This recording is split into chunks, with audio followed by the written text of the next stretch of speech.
Hello student, बच्चों हम लोग डिस्कस कर रहे थे थर्मोडायनेमिक्स के अंदर एंथैल्पी को, चेंज इन एंथैल्पी को, किसी भी रिएक्शंस की एंथैल्पी को हम लोग किस तरीके से नोटिस करेंगे। ठीक है, लास्ट क्लास में हम लोगों ने कंप्लीट किया था आप लोगों का enthalpy of solution, enthalpy of solution. ठीक है, उसके अंदर हम लोगों ने लैटिक्स एनर्जी भी डिस्कस की थी कि क्या होती है लैटिक्स एनर्जी। ठीक है, क्या बताया था मैंने लैटिक्स एनर्जी के लिए कि जब आप लोगों का 1 mole of ionic compounds, 1 mole of ionic compounds, ठीक है, ब्रेक होता है यानी डिसोशिएट होता है इनटू इट्स गैसियस आयन। किसमें डिसोशिएट होता है बच्चों? गैसियस आयंस में। तो उस टाइम जो एंथैल्पी में चेंज होता है उसको हम लोगों ने क्या बोला था बच्चों? Lattice energy. या और सेकंड में डेफिनेशन क्या हो जाती है कि यानी आप लोगों का गैसियस आयन से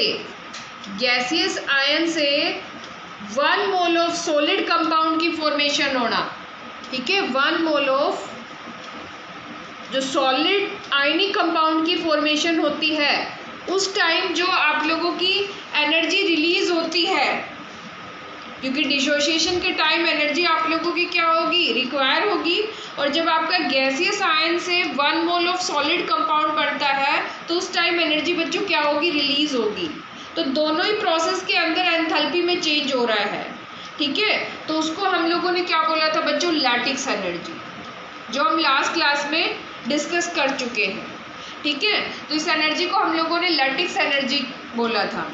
आज का जो हमारा टॉपिक है कि किस तरीके से हम लोग लैटिक्स एनर्जी को कैलकुलेट करेंगे। ठीक है, कि लैटिक्स एनर्जी को कैसे कैलकुलेट करेंगे। तो बच्चों एक पर्टिकुलर आप लोगों का प्रोसेस है, उसके थ्रू हम लोग इसको कैलकुलेट करते हैं, जिसका नाम है बोर्न-हैबर साइकिल। ठीक है, नाम क्या है बच्चों इसका? Born-Haber cycle. ठीक है, तो इससे हम लोग आप लोगों का लैटिक्स एनर्जी है उसको कैलकुलेट करते हैं। मैं एक एग्जांपल के साथ एक्सप्लेन करती हूँ कि किस तरीके से आप लोग लैटिक्स एनर्जी को कैलकुलेट आउट करते हो। तो मान लीजिए बच्चों मैंने एक एग्जांपल लिया कि ये आप लोगों का NaCl है। ठीक है, 1 मोल NaCl कंपाउंड्स आप लोगों का क्या होता है? फॉर्म होता है 1 मोल NaCl कंपाउंड्स। ठीक है, तो एंथैल्पी ऑफ फॉर्मेशन में डिस्कस कर चुकी हूँ आप लोगों के साथ। तो क्या होगा बच्चों, आपका Na किस स्टेट में रहेगा? आप लोगों का सॉलिड स्टेट में, प्लस आप लोगों का क्या होगा बच्चा? क्लोरीन। ठीक है, यानी Cl2 किस में होगा? गैसियस स्टेट में। That will be give the 1 mole of NaCl। कितना दे रहा है? 1 मोल ऑफ NaCl। ठीक है, तो यहाँ पर कितना बैलेंस करने के लिए लगाएंगे? हाफ, क्योंकि हाफ लगाएंगे तभी तो आप लोगों का 1 मोल होगा। ओके, तो आप लोगों का enthalpy of formation, this one is the enthalpy of formation. इसको हम लोग किससे रिप्रेजेंट करेंगे? Del HF, enthalpy of formations. ठीक है, तो अगर मैं एंथैल्पी ऑफ फॉर्मेशन को डिफाइन करती हूँ तो बच्चों एंथैल्पी ऑफ फॉर्मेशन क्या है? तो बच्चों आप लोगों का एंथैल्पी ऑफ फॉर्मेशन की डेफिनेशन क्या होती है कि the amount of heat, the amount of heat released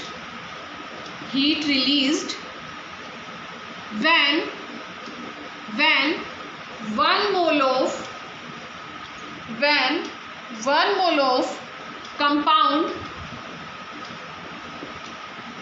is formed from its pure elemental state। ठीक है, देखो जो आप लोगों की अमाउंट ऑफ हीट रिलीज होती है जब आप लोगों का 1 मोल ऑफ कंपाउंड फॉर्म होता है, 1 मोल ऑफ कंपाउंड। ठीक है, जो आपका कंपाउंड बनता है वो कहाँ से बनता है? जो आपके एलिमेंट है प्योर, जो एलिमेंटल स्टेट में प्रेजेंट होते हैं। ठीक है, जो प्योर एलिमेंटल स्टेट में जो प्रेजेंट होते हैं उन एलिमेंट से अगर आप लोगों का 1 मोल ऑफ कंपाउंड बनता है तो उस टाइम जो बच्चों एनर्जी रिलीज होती है या जो एंथैल्पी चेंज होती है, उस चेंज हुई एंथैल्पी को ही हम लोग क्या बोलते हैं? आप लोगों का एंथैल्पी ऑफ फॉर्मेशंस। ठीक है, उसको हम लोग क्या बोलेंगे, एंथैल्पी ऑफ फॉर्मेशंस। ठीक है, प्योर एलिमेंटल स्टेट में बच्चों कि जिसमें आप लोगों का एलिमेंट एग्जिस्ट करता है, जिसमें आप लोगों का एलिमेंट क्या करता है, एग्जिस्ट करता है। ठीक है, जैसे ऑक्सीजन है आपका O2 में एग्जिस्ट करता है, क्लियर, गैसियस स्टेट में एग्जिस्ट करता है O2 में। ठीक है, ऐसे क्लोरीन आप लोगों का Cl2 में एग्जिस्ट करता है, नाइट्रोजन N2 में एग्जिस्ट करता है, हाइड्रोजन H2 में एग्जिस्ट करता है एटमॉस्फेयर के अंदर। ठीक है, जो सोडियम है वो आप लोगों का Na में एग्जिस्ट करता है सॉलिड स्टेट के अंदर। ठीक है, तो ये सारी की सारी इसकी क्या होगी बच्चों, एलिमेंटल स्टेट होगी।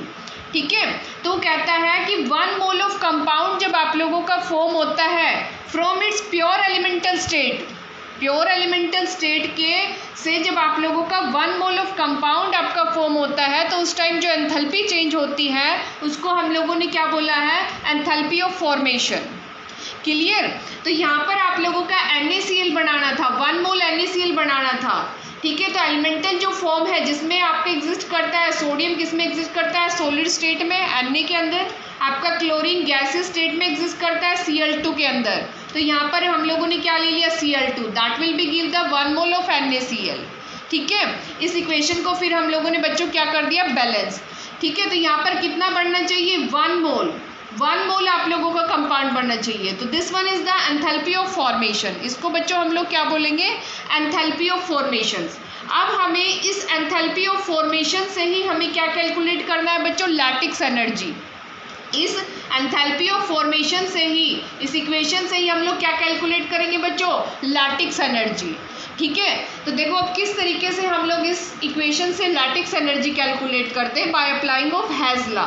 ठीक है, लास्ट क्लास में मैंने डिस्कस किया था कि आप लोगों का हेज लॉ क्या कहता है। ठीक है, तो हम अब लैटिक्स एनर्जी को बच्चों डिस्कस करेंगे, यानी उसको कैलकुलेट करेंगे। देखो बच्चों, यहाँ पर हम लोगों ने 1 मोल NaCl कंपाउंड बनाया। ठीक है, from its pure elemental state से, जो आपके एलिमेंट लिए वो आप लोगों को किस में प्रेजेंट है, एलिमेंटल स्टेट के अंदर। ठीक है, जैसे आपका Cl2 है वो आप लोगों का Cl2 में एग्जिस्ट करता है, गैसियस स्टेट में होता है। ठीक है, तो this one is the enthalpy of formation, यानी हमने 1 मोल ऑफ कंपाउंड NaCl का बनाया, this one is the enthalpy of formation. ठीक है, अब हमें इसके लिए कैलकुलेट करना है लैटिक्स एनर्जी।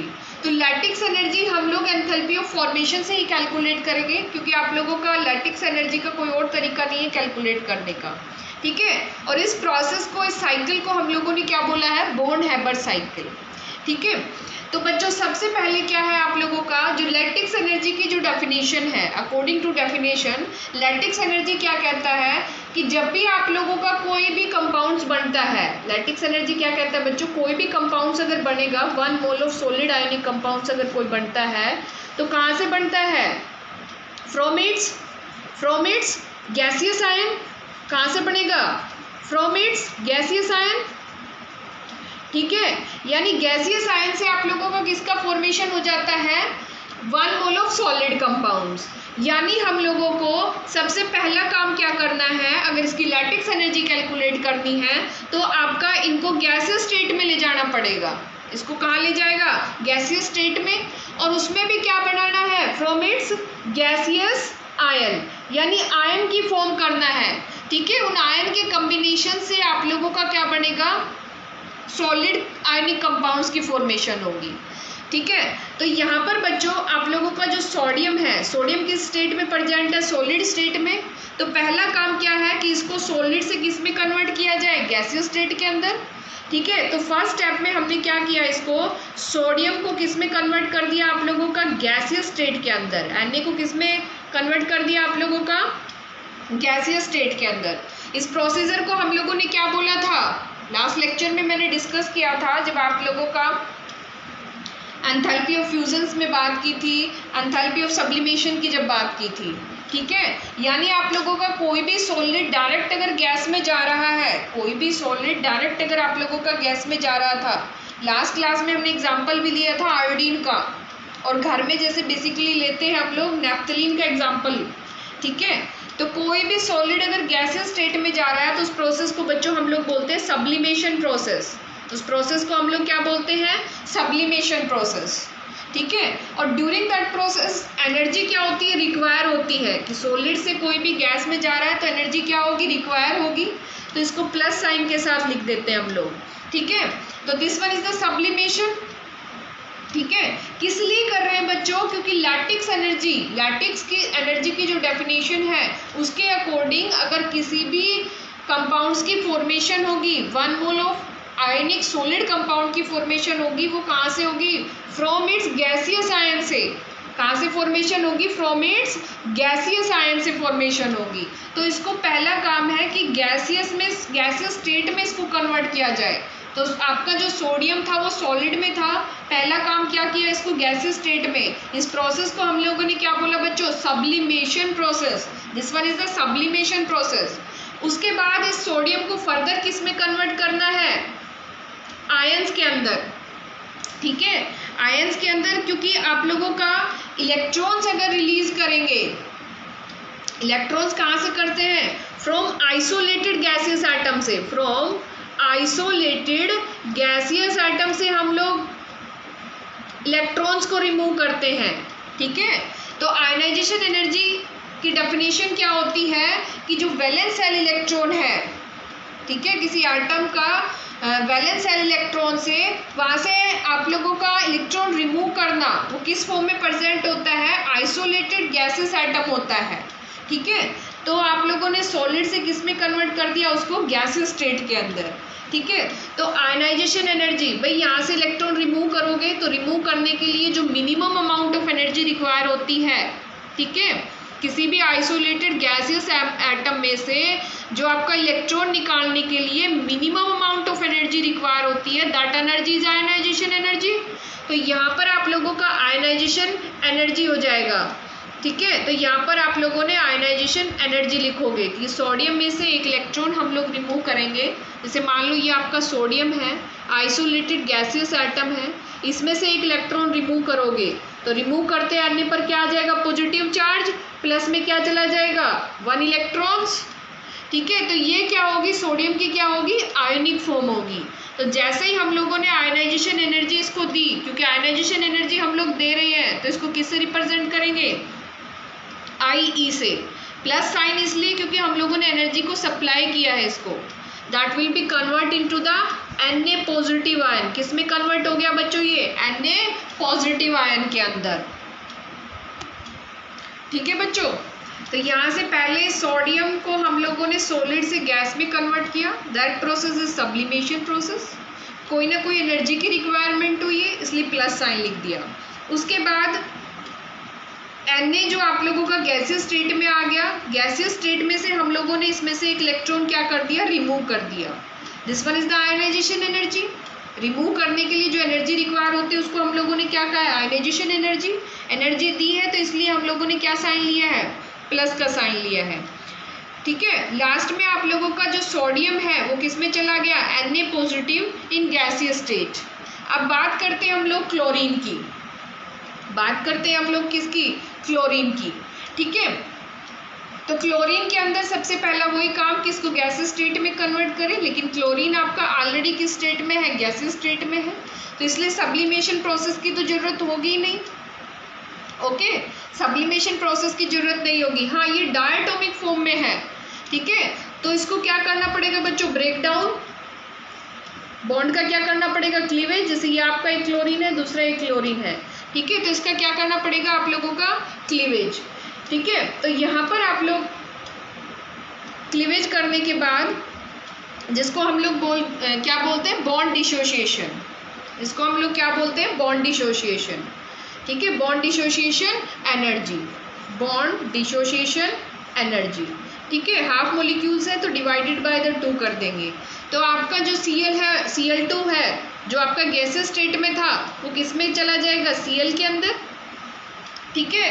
किस में चला जाएगा बच्चों, Cl के अंदर, ठीक है। तो अब यहाँ पर जो क्लोरीन है, क्लोरीन की इलेक्ट्रोनेगेटिविटी क्या है, ज़्यादा। तो यहाँ पर इसके अंदर हम लोग क्या करेंगे, एक इलेक्ट्रॉन्स इसमें ऐड करेंगे, ठीक है। ऐड करने को हम लोग क्या बोलते हैं बच्चों, electron affinity. When an extra electron are added into the gaseous atom, isolated gaseous atom, that is called the, आप लोगों का इलेक्ट्रॉन एफिनिटी होता है कि उस टाइम जो एनर्जी रिलीज हुई उसको हम लोग क्या बोलते हैं, इलेक्ट्रॉन एफिनिटी।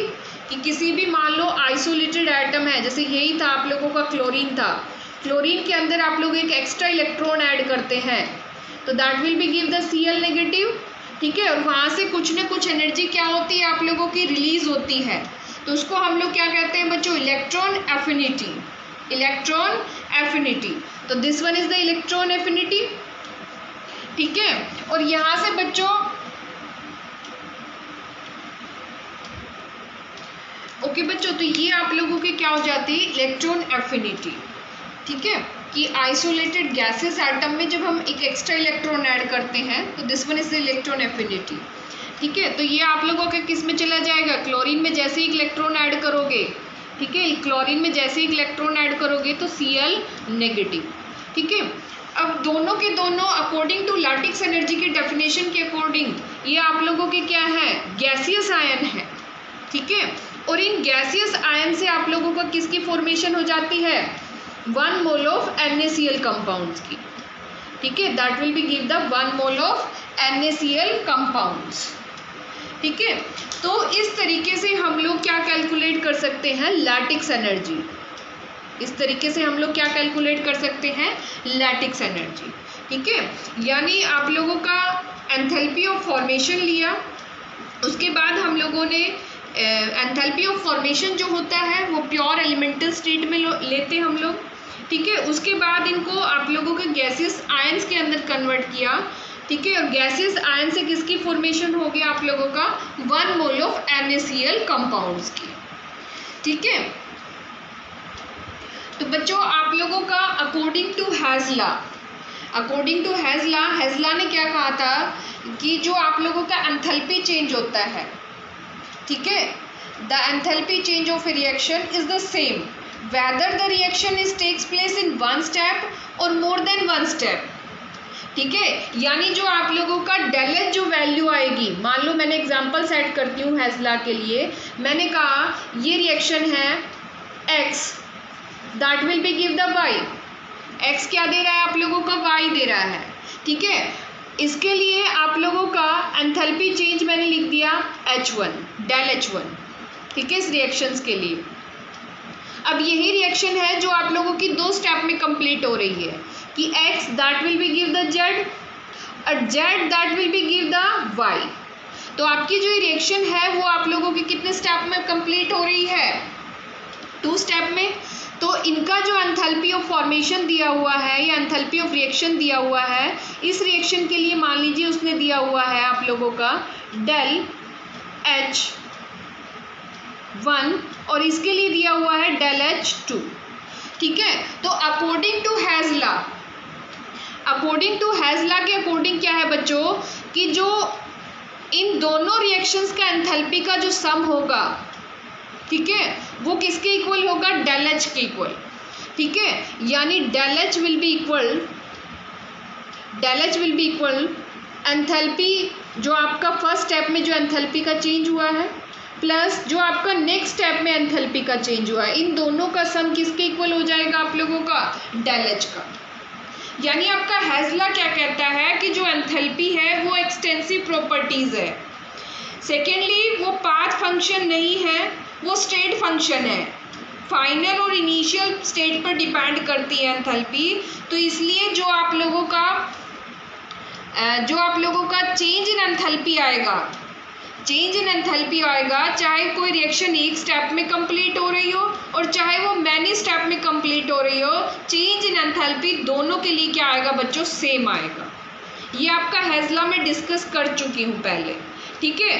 तो जब हम लोग लिखते हैं इसके लिए, अगर आप लोगों का डेल HF लिखते हैं, del H enthalpy of formation लिखते हैं, तो इन सभी का सम के इक्वल होगा भाई, आपका डेल H इन सभी के सम के क्या होगा, इक्वल होगा, ठीक है। तो मैं यहाँ से स्टार्ट करती हूँ, सबसे पहले सब्लिमेशन, उसके बाद प्लस आयनाइजेशन एनर्जी, उसके बाद नेक्स्ट में आप लोगों का क्या होगा बच्चों, नेक्स्ट में आप लोगों का बॉन्ड डिसोसिएशन एनर्जी, प्लस आप लोगों का क्या हो जाएगा बच्चों, इलेक्ट्रॉन एफिनिटी, प्लस आप लोगों का इलेक्ट्रॉन एफिनिटी में पता है एनर्जी क्या होती है, रिलीज होती है, तो माइनस साइन के साथ लिखेंगे, this one is the electron affinity. ठीक है, तो ये आप लोगों का क्या हो जाता है, प्लस में आप लोगों का क्या हो जाएगा, लैटिक्स एनर्जी, प्लस में आप लोगों का क्या हो जाएगा, लैटिक्स एनर्जी। यानी इन सभी एनर्जी का सम, यानी सभी अकॉर्डिंग टू हेल्स लॉ क्या होगा, इन सभी एनर्जी का सम किसके इक्वल होगा, डेल एच एफ के इक्वल होगा। क्लियर, कंक्लूजन ये निकला कि जो है आपकी रिएक्शंस एक स्टेप में कंप्लीट हो रही हो, चाहे आप लोगों का मैनी स्टेप में कंप्लीट हो रही हो, हेल्स लॉ के अकॉर्डिंग जो उनका चेंज इन एंथैल्पी है वो दोनों के लिए क्या होगा बच्चों, सेम होगा, क्योंकि enthalpy is a state function not path function, उसको डिपेंड नहीं करता कि किस पाथ से वो गई है। ठीक है, यानी del H F will be equal to the sum of all energy, इन सभी का सम क्या होगा आप लोगों का, डेल एच एफ होगा, वो किसके इक्वल होगा, इस डेल एच एफ के इक्वल होगा। ठीक है, तो ये था आप लोगों का बॉन्ड हैबर साइकिल कि किस तरीके से हम लोग लैटिक्स एनर्जी को हम लोग किस तरीके से आप लोगों का कैलकुलेट कर सकते हैं। ठीक है, तो मान लीजिए आप लोगों को सभी एनर्जीज मान लो उसने दी है और वो कहीं लैटिक्स एनर्जी बताइए, तो वहाँ से आप लोग लैटिक्स एनर्जी को क्या कर सकते हो बच्चों, फाइंड आउट कर सकते हो। ठीक है, तो ये आपका था all about the bond Haber cycle, जो आपका यूज़ होता है लैटिक्स एनर्जी के अंदर, कि लैटिक्स एनर्जी को किस तरीके से हम लोग कैलकुलेट करते हैं। ठीक है, पहले इनको अकॉर्डिंग टू लैटिक्स एनर्जी की डेफिनेशन के अकॉर्डिंग पहले इनको आप लोगों का गैसियस आयन में कन्वर्ट किया, और गैसियस आयन से फिर मैंने क्या बना दिया, 1 मोल ऑफ NaCl कंपाउंड्स। ठीक है, और आपका आइसोलेटेड जो आप लोगों का क्या है, एलिमेंटल स्टेट से, जो आपकी एलिमेंट की एलिमेंटल स्टेट है उससे 1 मोल ऑफ कंपाउंड को फॉर्मेशन करना, वो क्या कहलाता है आप लोगों का, डेल एच, यानी एंथैल्पी ऑफ फॉर्मेशंस। ठीक है बच्चों, आज के लिए इतना ही सफिशिएंट है। इससे आगे नेक्स्ट क्लास में हम लोग बॉन्ड एनर्जी के बारे में एंड गिब्स एनर्जी जो आपके टॉपिक्स रह रहे हैं उनको डिस्कस करेंगे।